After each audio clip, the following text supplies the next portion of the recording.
Jadi siapa yang berani? Investigasi lebih dalam, sebuah kejadian yang konon katanya sudah selesai, sudah dijelaskan oleh legenda. Nah, ada satu orang, namanya Arif. Dia mulai melacak siapa saja yang punya akses ke 3 lokasi kejadian itu.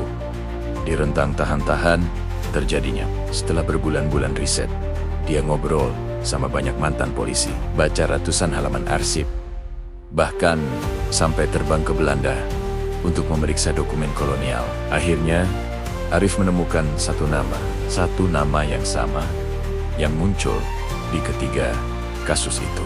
Dia adalah seorang mandor proyek irigasi pemerintah yang pekerjaannya memang berpindah-pindah kota.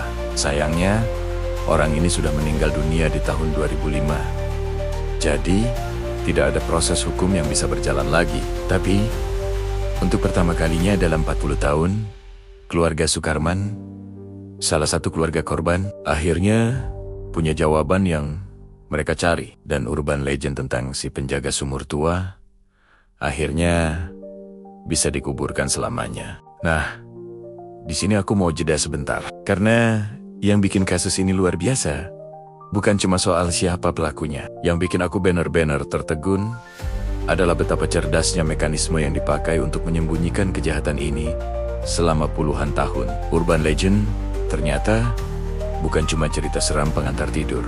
Dalam kasus ini, cerita itu berfungsi sebagai sistem perlindungan, sebuah kamuflase yang jauh lebih efektif daripada ancaman kekerasan sekalipun. Dan ini bukan cuma terjadi di Indonesia loh. Ada kasus serupa di Skotlandia dengan versi lokal mereka dari legenda monster danau. Sebuah investigasi di tahun 2019 menemukan bahwa legenda yang sudah berumur ratusan tahun ini ternyata secara aktif dipelihara oleh beberapa keluarga lokal. Kenapa? Karena mereka punya kepentingan ekonomi di baliknya. Ketakutan ternyata bisa menjadi bisnis yang sangat menguntungkan. Sekarang setiap kali kamu mendengar sebuah urban legend, entah itu cerita pocong di jembatan angker, wewe gombel di sudut pasar yang sepi, atau apapun itu, coba deh tanya satu pertanyaan ini di kepala kamu.